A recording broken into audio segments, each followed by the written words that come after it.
Good afternoon and welcome to Broadband Breakfast Live Online for Wednesday, November 14th, 2024.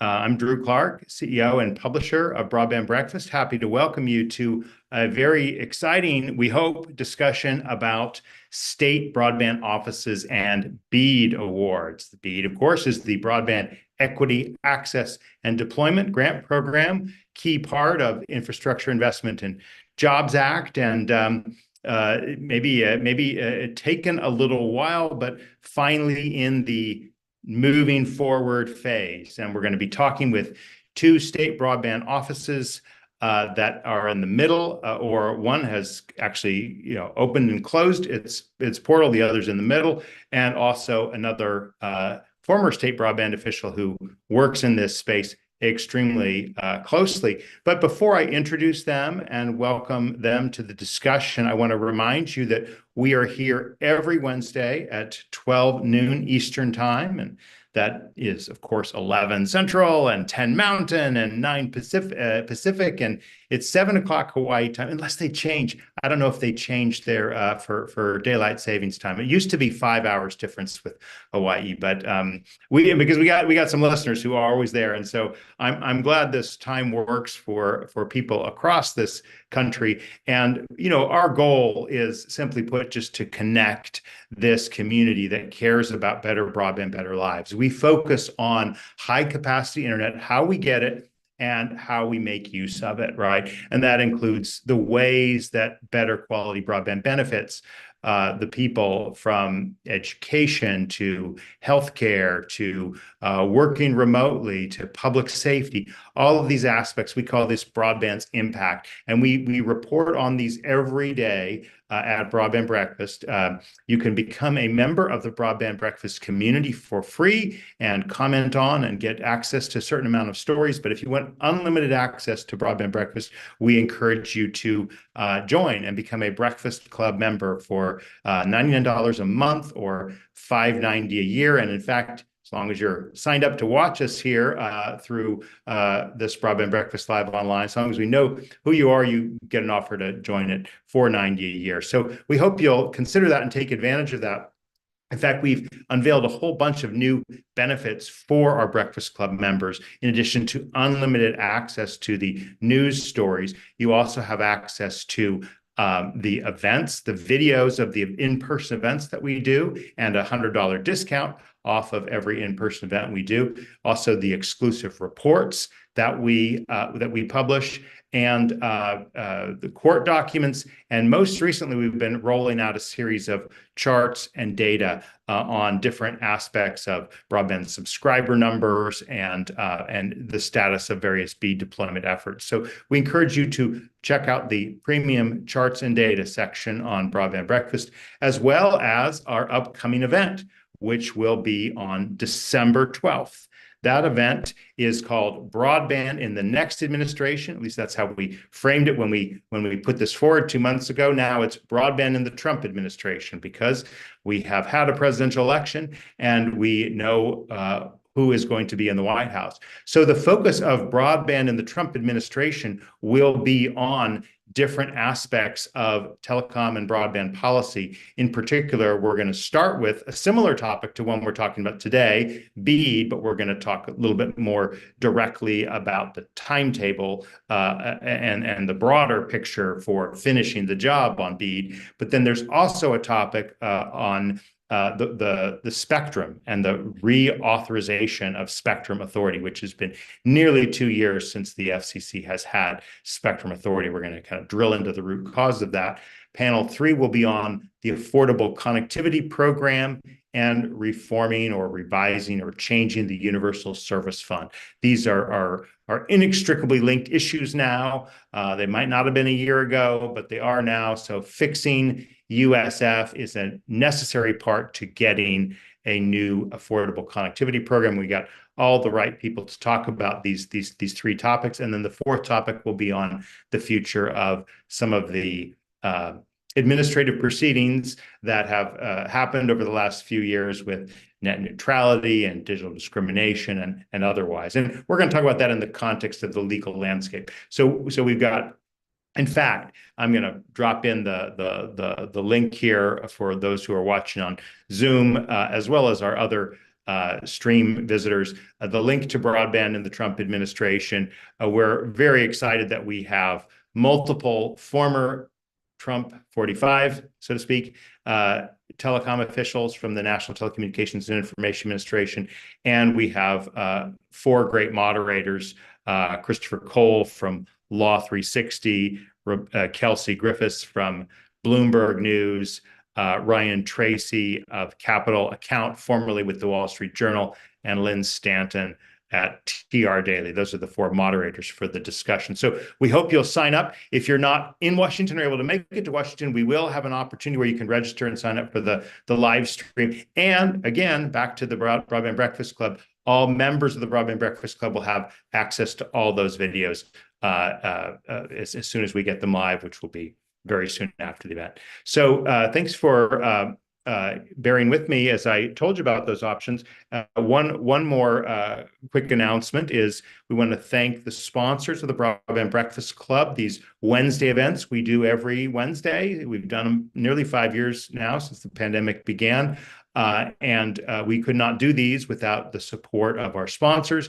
They include Utopia Fiber, Comcast, Ookla, Wesco, Coos Systems, the Institute for Local Self-Reliance's Community Broadband Networks Initiative, the California Emerging Technology Fund, G-Fiber, Broadband Now, CostQuest, ACA Connects, and NCTA, the Internet and Television Association. Thank you to our sponsors. And we do have a couple really exciting upcoming events after this one, which we will get to very shortly. The next week's event will be on the question of what happens to homework and Wi-Fi hotspots. It's an FCC proceeding that's had some very interesting discussion. The week after, we're going to be talking about next steps in digital equity projects. And the week after, we're going to be talking about permitting on federal lands. But for today, let's get to our topic and roll out each of our 3 speakers.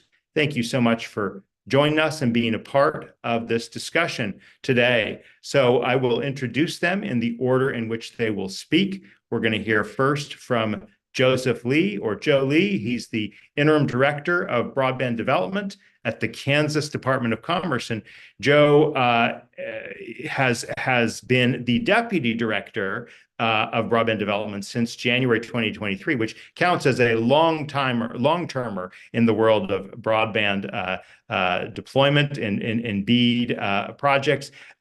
Joe's background in politics, public service, and technology, and he's a graduate of the University of Kansas with a double major in political science and psychology, and he served as chief of staff for Kansas House Minority Leader Tom Sawyer before joining the Kansas Broadband Development Team. Thank you, Joe, for being with us and for kicking us off after I introduce the other 2 panelists. We're going to hear after Joe from Brandy Ryder. Thank you so much for being with us, Brandy.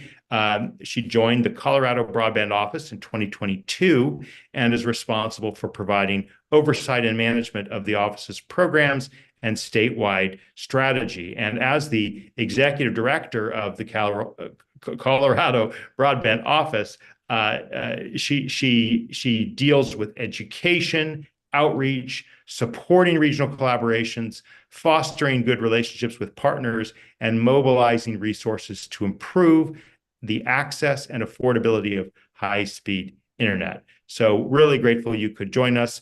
Slip us in your busy schedule, Brandy. Thank you for making the time. And then following Brandy, we're going to hear from Ernie Holtree.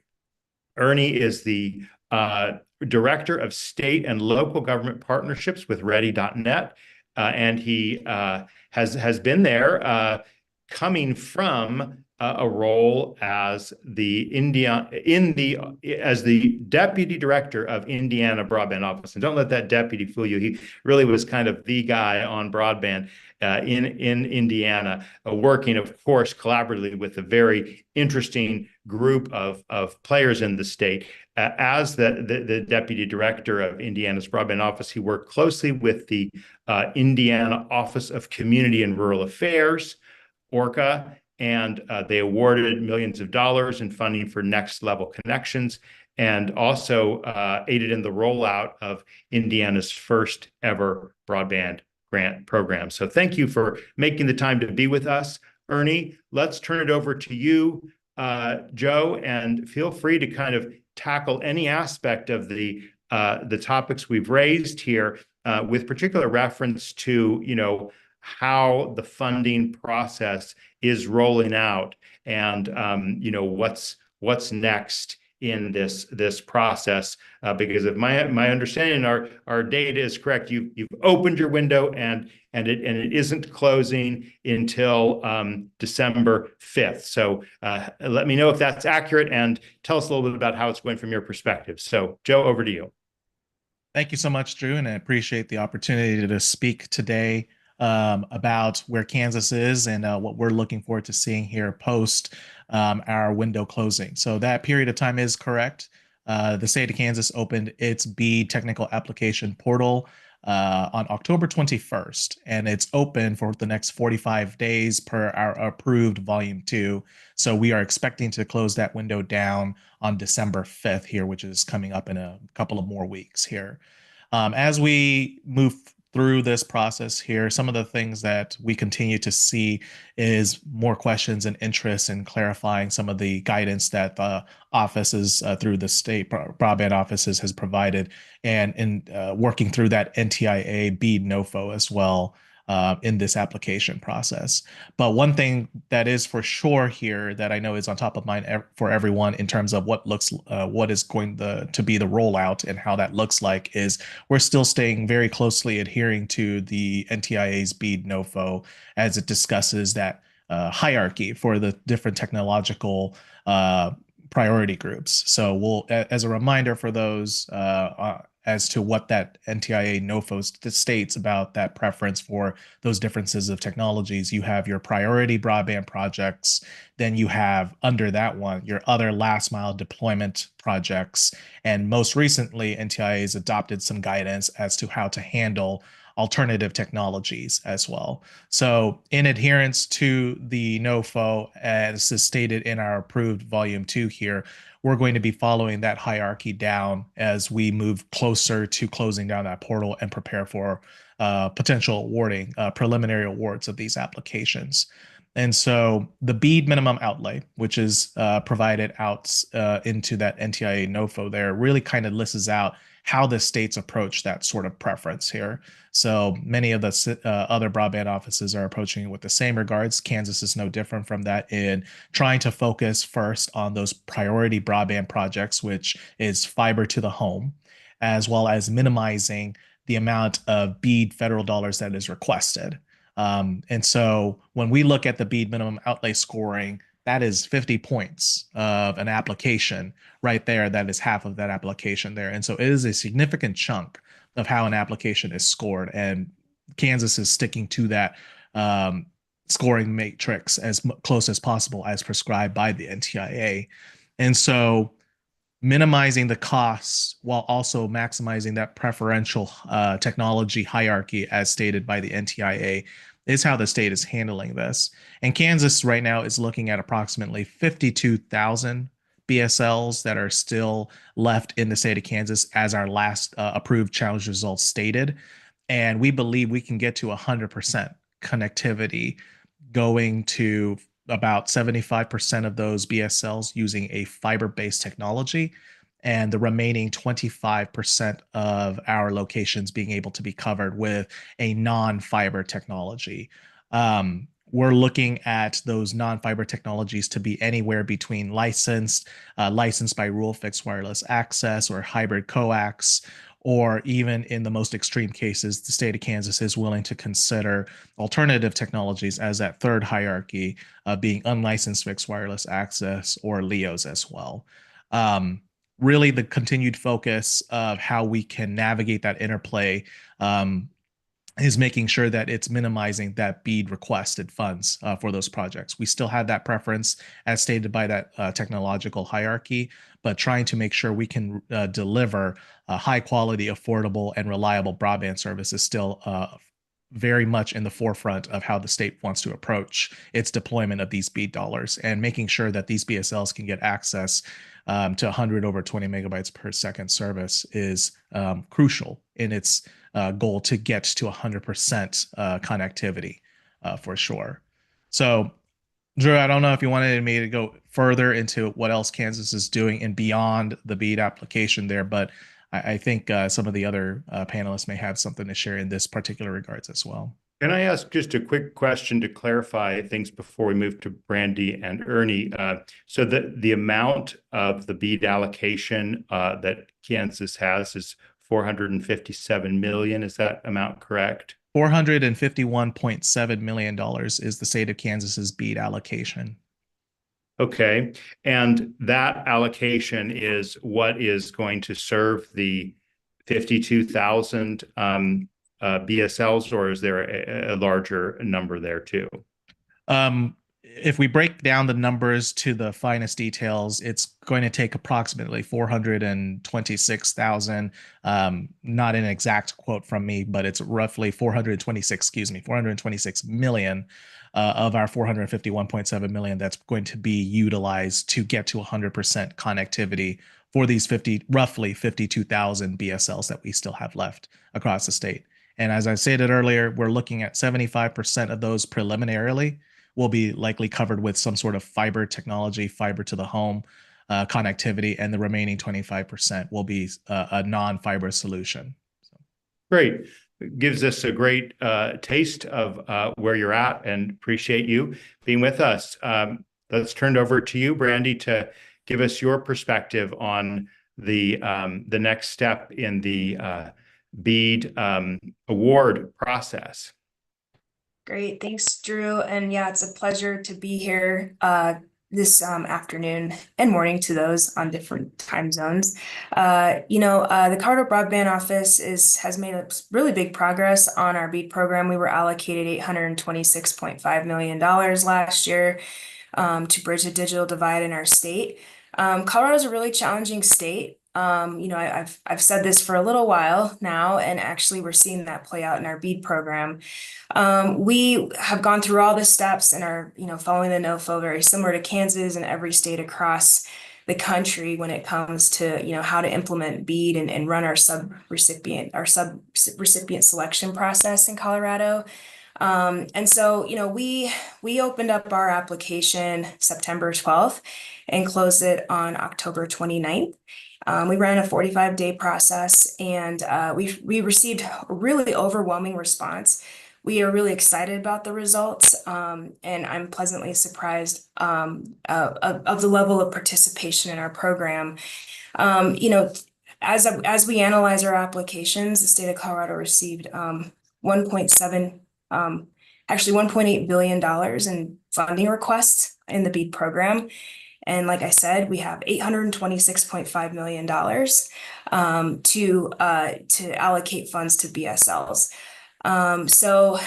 So with matching funds of around $500 million in that first round, the total cost of our BEAD program in round one is $2.3 billion. So for us, this has become just as much of a budget exercise as it is a bridging the digital divide exercise. So we're going to have to sharpen our pencils quite a bit. We received applications that cover 111,000 BSLs. And our target in the BEAD program is 160,000 BSLs. And so of the 111,000 that we received, the number of locations that were unserved were 67,000 and underserved were 44,000. So we had a really good response, but we received about 60% of our project areas we received bids on, and we have 40% that did not. So, but we did receive an application in every single one of our 64 counties in Colorado. So that gives us at least a really good starting place for working with those providers that are taking on those really expensive areas in our state to negotiate to see if they'll pick up any additional project areas with BSLs that we're considering high cost. So for us, when we look at our costing of our program, right now I can tell you we're probably about, maybe 40% priority broadband projects with the rest remaining of alternative technology. So this would be fixed wireless, LEO, so we have, because we just don't have enough money to get to 100% with fiber. And I don't think anybody really expected us to. When you look at it, we costed this program out several months before we opened up our application, and our costs were around $3 billion to do fiber everywhere. And so we're going to have to sharpen our pencils and really create those opportunities for our alternative technology providers to cover the rest of those BSLs that we cannot afford. We had really strong participation in the private sector. The majority of our applicants are, private sector ISPs. Not a lot of participation with our electrical co-ops.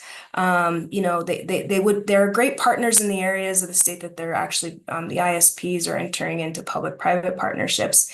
And the local government too. We don't have a ton of community broadband project or networks in Colorado. So the majority of our funding will go to private sector ISPs. So really leaning in that public-private partnership, that's really a great model for our state. So because we didn't receive applications for every project area, right now the next steps for us are to work on our deconfliction. We do have some areas of our state that received 5 or 6 applications. So we're going to deconflict in those areas where there's more than one application. And we have several steps that we're doing to do that. And then after we do our deconfliction, we'll work on outreach to those adjacent project areas that didn't have bids, those providers that are nearby that have, existing infrastructure. We do have around $50 million in subsidies and incentives that we can work on or provide to providers to entice them to pick up those or make them more affordable for providers to take on. We set that aside a couple years ago, knowing that this program was going to be a challenge to cover everybody. I will say 50 million is not enough, but we will get there. I think for us, this has become mainly a budget exercise, like I said.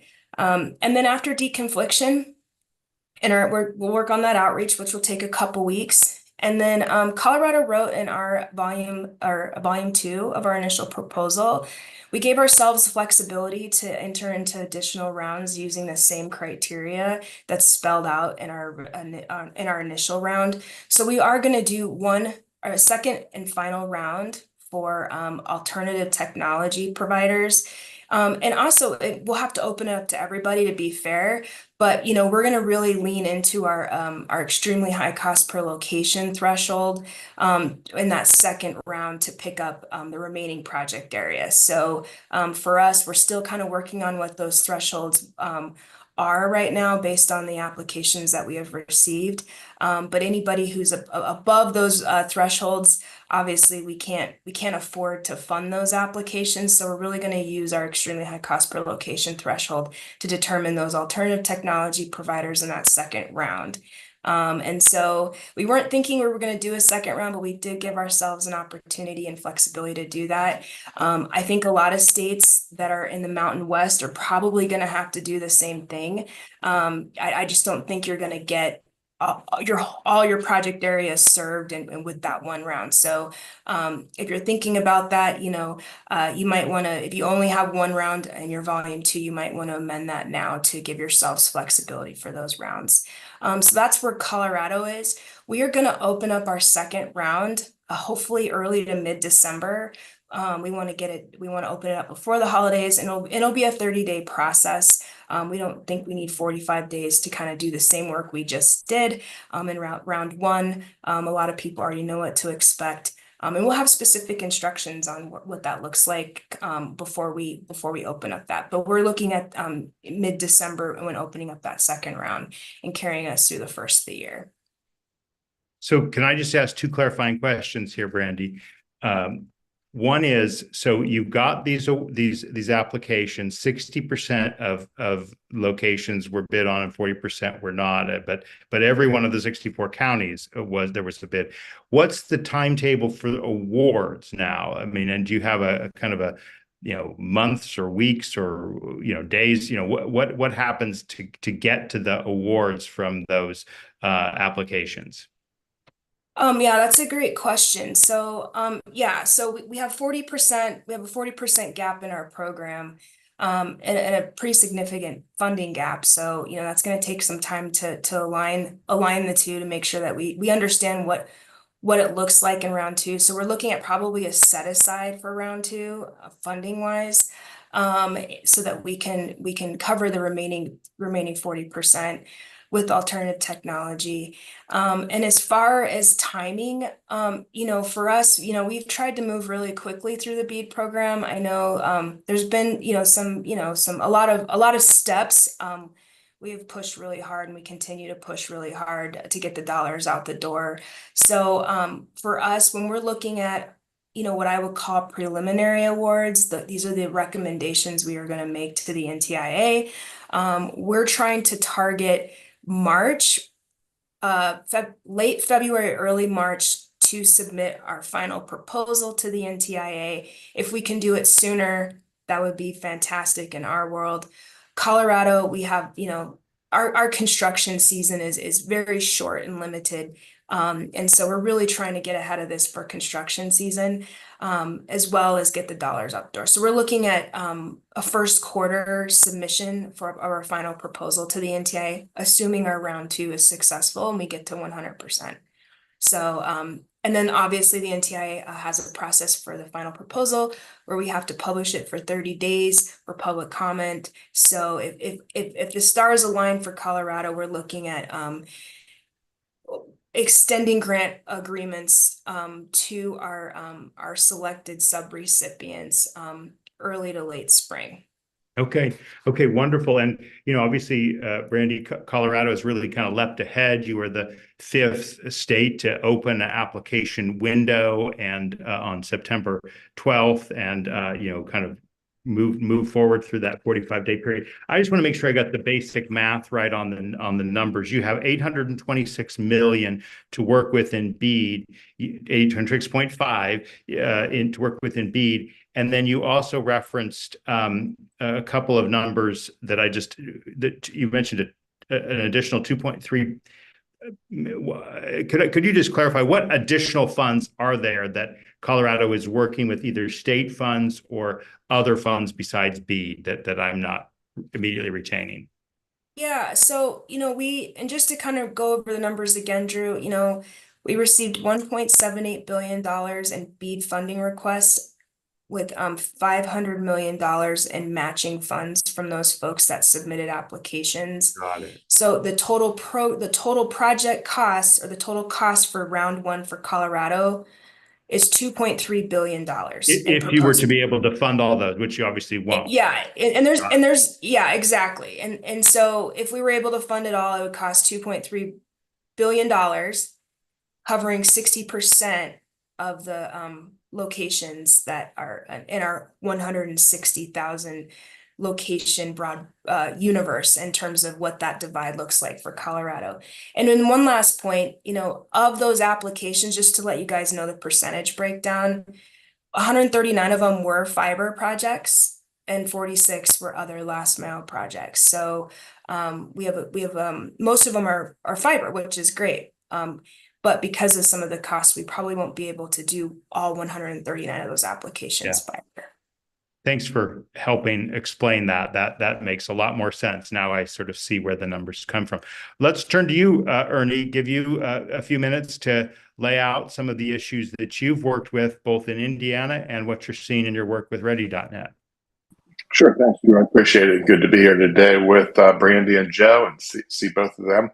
I remember the days of being in a broadband office. Was not that long ago that I was with Indiana.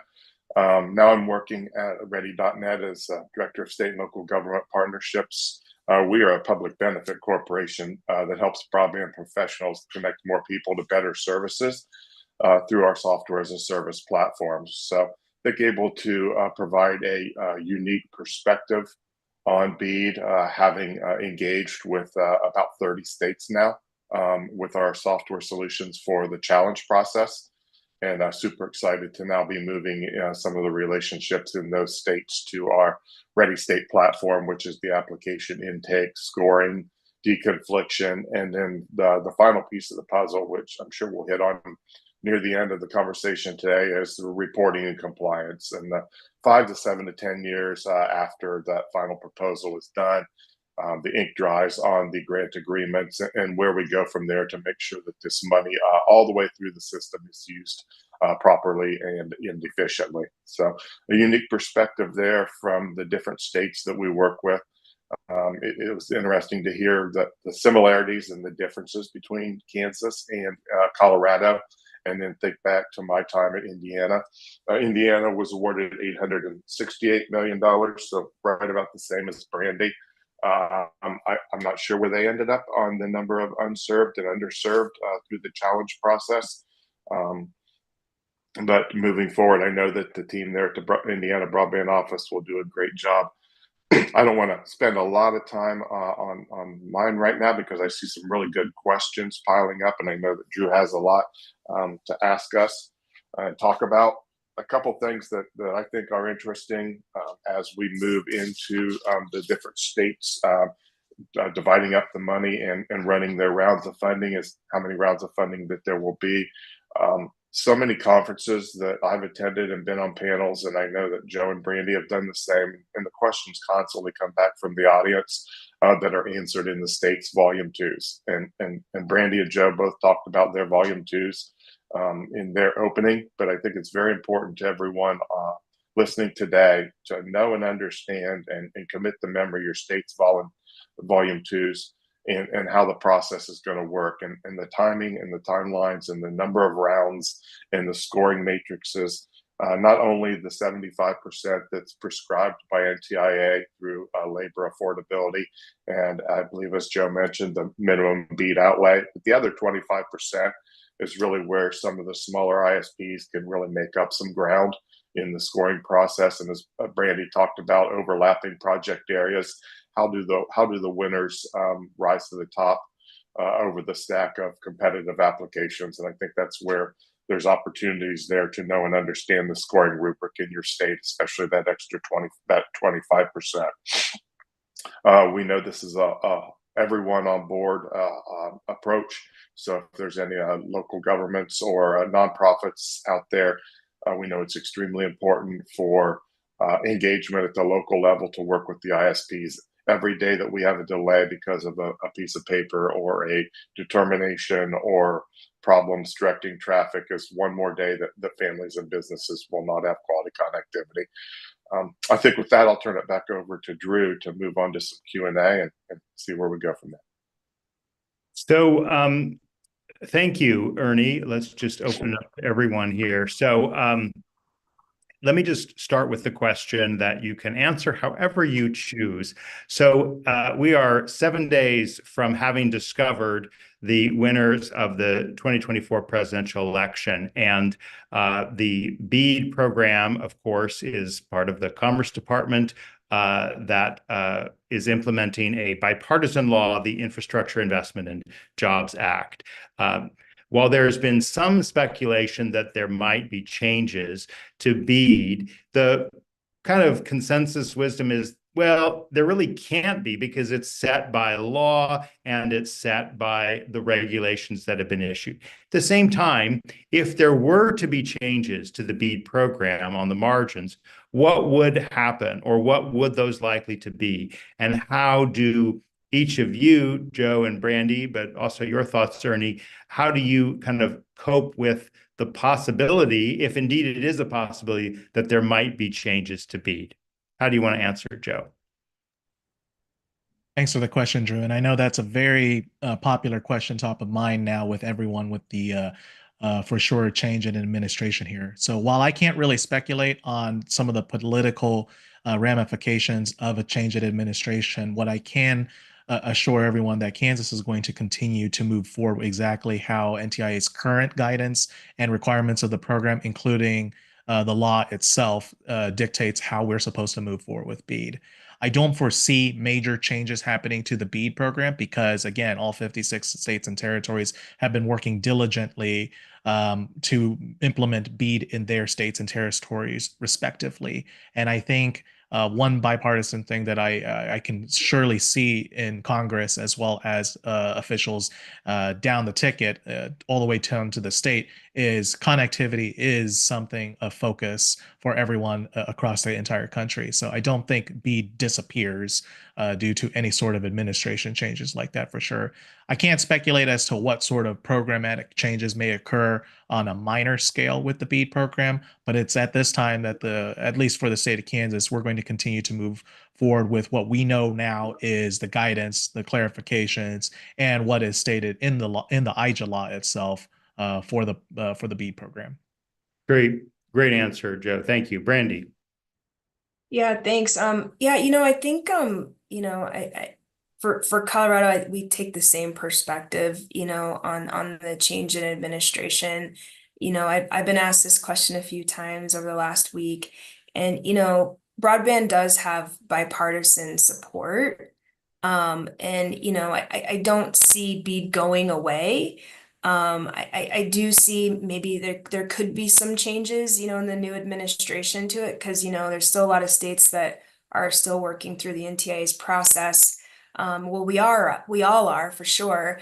But I don't see it going away. I think it has broad support. I don't, and a lot of those people that drafted the laws for BEAD are still there. And so I just don't see it changing. And just like with all the state broadband directors, we're going to continue to prioritize bridging the digital divide no matter who's in office, right? Because a lot of states had, they were doing grants before the BEAD program. And so I don't see that losing that kind of momentum or that momentum changing. And so we're going to continue to follow the law as written. And of course, if it changes, we'll tweak it. We'll change our approach, but we're steadfast on bridging the digital divide in Colorado. And I think that BEAD is here to stay. It could change a little bit, but I don't see it going away entirely. Thank you. Thanks for that answer, Brandy. Ernie, do you want to add anything to this question? Yeah, I mean, every state or territory that we work with at Ready has the same mindset of how quickly can we move. So states have been moving quickly as fast as they've been allowed to move from day one, right? So they've been anticipating this. Some have already in the midterms or previous elections had changes at the governor's level in their states. So they were already prepared for things like this.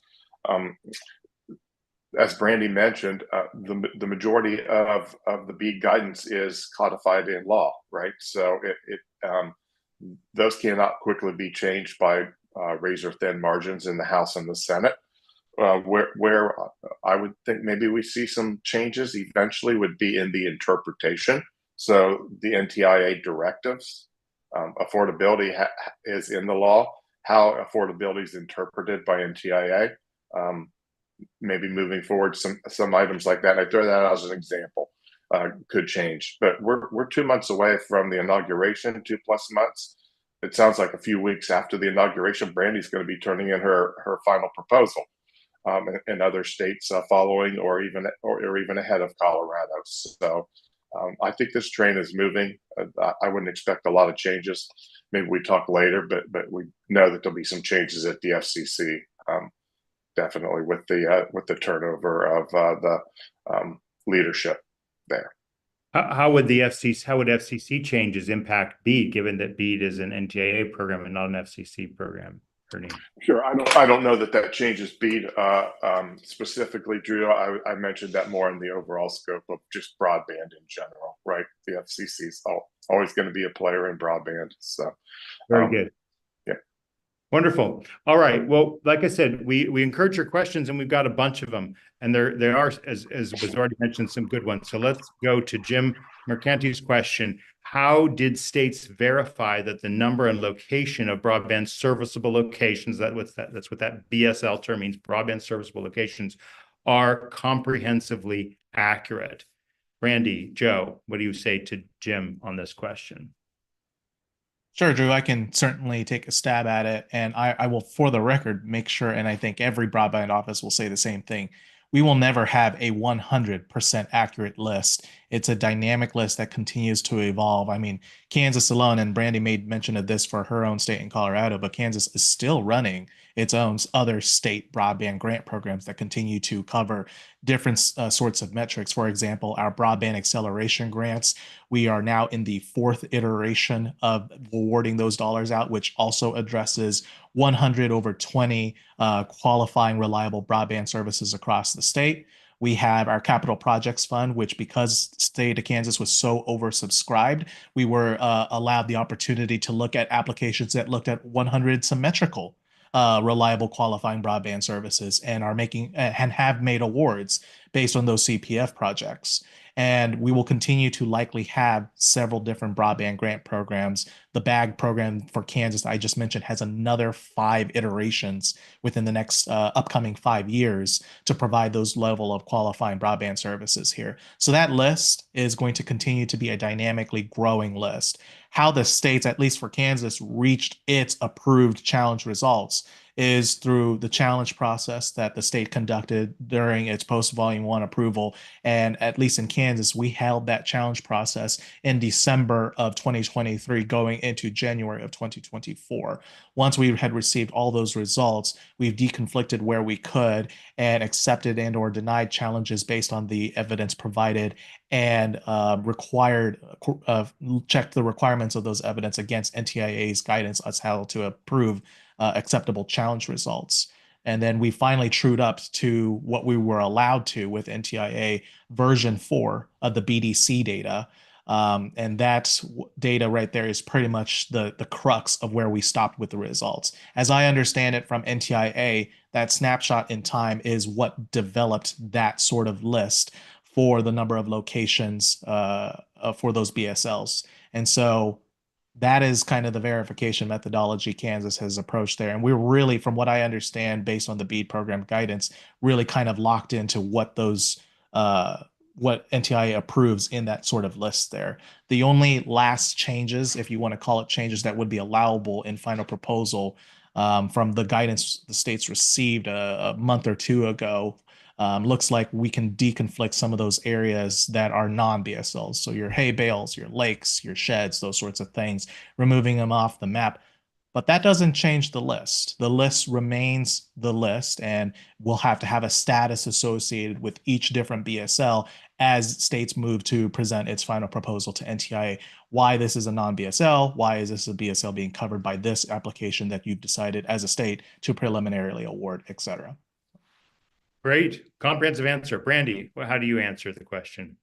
Yeah, I agree. I think the list, our mapping program, our list for BSLs, it does change. It's very dynamic over time. The BEAD program is a snapshot in time. And so what that requires us to do in our grant process, our grant review, is when we're evaluating applications, we have to use this opportunity to perfect our maps. And to Joseph's point about, removing locations off the map that aren't broadband serviceable locations is an opportunity to do that. One of the things that we typically do, which is different than the NTIA's process, is whenever we open up our state grant programs, we do a pre-challenge process before the application rolls out, and then we do a post challenge process when the application closes and we're looking at potential awards. And we publish those awards online and give ISPs and the public an opportunity to challenge those locations to see where there's overbuild. And we actually send people into the field, engineers, to do speed test verifications and infrastructure verifications on some of these BSLs that are hotly contested in our state grant programs. So we're constantly perfecting our map, changing our map with every grant cycle. And we will do the same in the BEAD program. It's a little bit trickier because we're using old data. We're using Fabric 3, the version 3 of the FCC map. A lot of the states that are ahead did that. We decided not to use the Fabric 4 just because we didn't want to add a ton of time to our process. And the NTIA's challenge process was pretty laborious and tedious, and it was a lot more work than we would even do in our own state grant program. And so we didn't want to have to do that. It was expensive. So we're going to take an opportunity in the BEAD program to continue to update and verify those locations. But again, it's not perfect, and quite frankly, it never will be. We really rely on ISPs to tell us where there's overbuild, and so forth, and where their existing infrastructure is when we're awarding grants. So we'll do the same in the BEAD program. Okay. Ernie, do you have anything you want to add to this? Yeah, I think the map of BEAD eligible locations comes down to the state's challenge process, as Brandy and Joe talked about. However, the participation levels shook out at each state in identifying the errors on the original FCC map is really going to be the telltale answer of how accurate the final list that goes into NTIA for BEAD eligible locations would be, which tells us that there's going to be additional need after BEAD for additional broadband funding. It's great to hear states like Kansas and Colorado already have some ideas in mind with their state programs. I know Indiana has a line extension program called the Indiana Connectivity Program, which is a one-by-one connection, an award of about $5,000. So after BEAD, I think line extension programs and smaller state programs to finish up the leftovers is something that's going to be necessary. We have a question from Jimmy Scheffler. And he says, for Kansas, then, Joe, did you just say that DSL gets a higher priority than unlicensed fixed wireless? Thank you, Drew. If I did say that, I certainly misspoke. I don't recall myself saying that.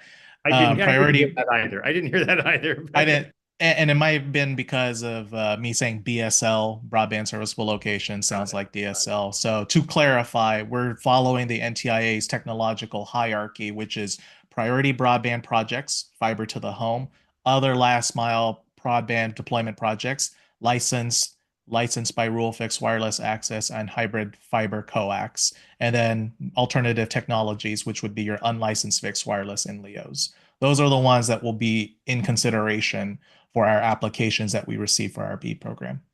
Now, Dan Smith of Hawaii has a question that I think is worth asking, which is, he says, so Kansas has enough BEAD money for fiber, but Colorado does not. Hawaii appears to have enough, he points out. Prospects for high cost supplements. So let's just kind of take that question first about it's kind of seems paradoxical because the number was determined based on the number of broadband serviceable locations that didn't have access to what counted as served or underserved. And yet it is kind of striking that one of these two states, Kansas, has close to enough for fiber and the other, Colorado, does not. So what do you two think about this? Yeah, I'll start. Yeah, so that's a really great question, and I have a couple of thoughts on that. I do think that I do think that there are states that are going to have an excess of BEAD dollars, while a lot of the Western states, if not all of them, will have major deficits in their BEAD program to serve. And I say that because, that's fact-based, because we just ran our first cycle. So I have data to share with everybody, at least from the Western state perspective. It's really expensive, in the Western states, we have some really challenging topography. I'm not saying that our folks, east of us don't either, but again, ideally, in an ideal world, we would have maybe gone through the bid process and did our costing and our allocations based on actual bids. That would have been more accurate. But I also know that, the NTI was using costing modeling for the whole program, really early on. And it's one of the things, it's like, yeah, you need to figure out what the allocation is, so that we can get the money out the door so people have something to work with. What would have been great is some sort of set aside of the NTIA for true up of dollars based on actual bids. That would have been a really good scenario. But I also know the law is the law, and this is how it was set up. But how we reconcile that is really it's challenging because we don't have enough money, and what that looks like for us is our some of the states that have plenty of money to do fiber will have fiber to the home for all their BSLs, and states that didn't get enough to do priority broadband will still be dealing with alternative technology. Not that it's a bad thing, of course we want to connect people, but we're going to have more work to do. It's going to require more subsidies for the western states. One of the things that NTIA used is the CostQuest costing data. And what we're finding in our program is that was really low, and that's what they based their allocation on. So, no criticism to the NTI. They're doing the best that they can. I mean, the best way to do it is do your bids first and then allocate money. But, it's a little cart before the horse, but also understanding that the NTI had to move through the program the way they did. So states had some numbers to work with. But it'll require Western states, especially Colorado, to continue to make those investments after the BEAD program. Thank you. Joe, how do you respond? I think Brandy's kind of touched on every major point there in terms of how why the differences kind of exist between Colorado's data based on their first round being about, I think she's mentioned that's 40% of it is going to have to be those fiber projects, 60% is going to be those alternative technologies. I'll be curious to see what Kansas's results are once we close down our application portal on December 5th. I do not have preliminary data to share with anyone yet as to how our applications have been coming in so far. But the preliminary estimates that I shared with you all earlier, the 75-25 for fiber, 75-25 for a non-fiber solution, are all based off of numbers of how we got to connectivity for our previous broadband grants, dating as far back as 2020 through other federal programs, particularly a lot of ARPA funds and coronavirus funds that helped stimulate some of the broadband projects that were necessary to build out these locations. But one thing, why I stress the phrasing of preliminary for our estimates here, I wouldn't be surprised for Kansas if our 75% estimate of fiber technologies is going to be lower in practice, because a lot of our estimates to get to that number are based of awarded projects that we were able to build out to and award to in some of our previous grant programs. The remaining 52,000 locations that Kansas has are all designated, or 97% are designated as rural Kansas locations. And so knowing that, I suspect that the costing that we're going to see here, and once we especially developed our high cost thresholds, we're going to see a lot of numbers here that may certainly lower the amount of fiber that we'll be able to award here. I'm still hoping to get to a 75-25 split in Kansas to make our dollars go as far forward as we can, especially with NTIA's preference for that fiber focus first and that level of hierarchy. But one of the things that I think everyone, that the states want everyone to be aware of from an applicant standpoint is really prepare for negotiations. There's going to be states that just can't get to the required 100% served for all of the locations that they need to get to with the allocation that they have. And so states are going to have to look at what project funding areas, what BSLs are going to need to be covered with a technology that is not fiber, because you may have a great fiber application in an area that extremely exceeds the high cost thresholds for those locations. So negotiations and trying to get the next best qualifying technology to be under that extremely high cost threshold while still minimizing your BEAD funding request is how you can stretch those dollars the furthest, because the states have one big ultimatum, and the BEAD program requires us to get to 100% by final proposal. And for some states, I suspect Colorado is not going to be any different from this. You can't get to 100% with 100% fiber, or even at a high majority of numbers. And while I'm hopeful that Kansas can, I would say for applicants, as we prepare for states to start closing down their application portal, get ready for negotiations, potential subsequent rounds to occur. Round two, Kansas is not hoping to do a round two, but we are ready to do one if it turns out that we don't have all of our project funding areas covered. And I suspect that the majority of states and territories will be in very similar scenarios like that as well, to try to negotiate to stretch those dollars. Well, and kind of the reverse side of the question, and hey, how much percent we can get to fiber? We do have a wireless internet service provider who's asked a question, basically saying that he serves an area and it's been declared as unserved or underserved. And the question is, what recourse do ISPs have if they feel that they are serving a place, but the maps are showing as unserved or underserved? Is there any recourse that a WISP or another internet service provider has? Happy to take that one, Drew, since we've helped so many states with their challenge process. I think that is what the challenge process was for. It's important to know from the question asker are we talking licensed or unlicensed fixed wireless? I'm guessing by the tone of the question, it's probably unlicensed. In that case, as Joe listed on the priorities of the technologies, you fall into the category of the alternate technologies. And there will be that process near the end. I'm thinking in month 8, 9 of the whole 1 year of the due date for the final proposal, when the alternate technology guidance that came out maybe 6 or 8 weeks ago will kick in. And that will give the unlicensed fixed wireless providers an opportunity to let the state broadband office know that they have a quality solution that is scalable, and to not subsidize the satellite solution and overbuild them.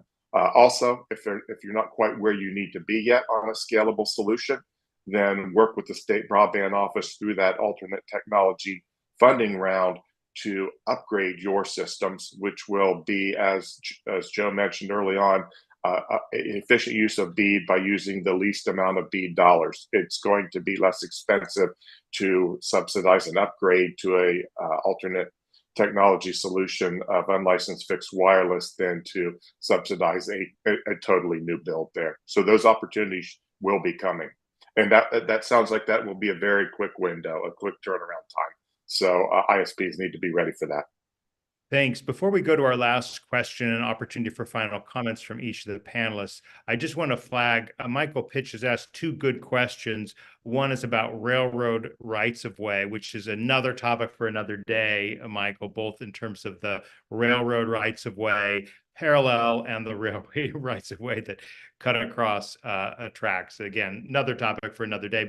But one other question, just sort of maybe for future thought of on this topic, is rather than dumbing down internet connections, presumably by wireless, states and municipalities certainly have the opportunity to borrow money to fill the gap. So I'm just putting that out there as a thought, and thank you for those 2 points. Michael, the last question I want to go is from Jim Mercanti, and he asks about the way that you states are planning to measure adoption and to optimize broadband adoption in light of issues around affordability, devices, digital skills, literacy, tech support. And this can be our closeout question. Again, we spent 90% of this, 95% of this talking about the infrastructure, and that's well and good. But you all do have a mandate, as I understand it, to kind of make sure that that broadband is adopted and used. And so let's just go in the same order we started.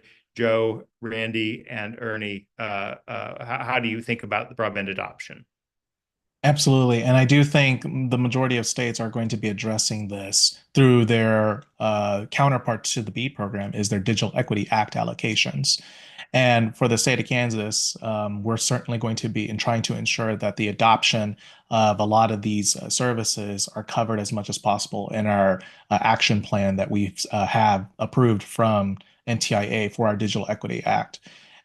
We are still in the process of getting our capacity grants, so Digital Equity Act's capacity grants approval through NTIA right now. But once we have those details finalized, we'll be certainly happy to share those of how we plan to address our plan into action in terms of implementing adoption for not just internet coverage, but also trying to make sure that we have improved digital literacy, access to devices, for, in particular, covered populations, those being your veterans, your age, your rural, your age groups, your rural folks, et cetera, for those covered populations.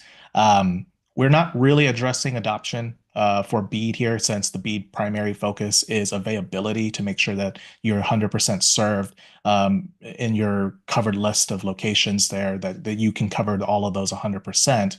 And we're not going to have the excess dollars to necessarily drive adoption in our BEAD allocation right now, because we are going to basically needing to use every single penny to build out the infrastructure necessary here. So we are going to be heavily reliant on our allocation of, I believe it's approximately $8.2 million in our Digital Equity Act funding to drive that adoption towards those subscribing for internet, as well as digital literacy, and providing those devices to those particulars covered populations, as well as across the state.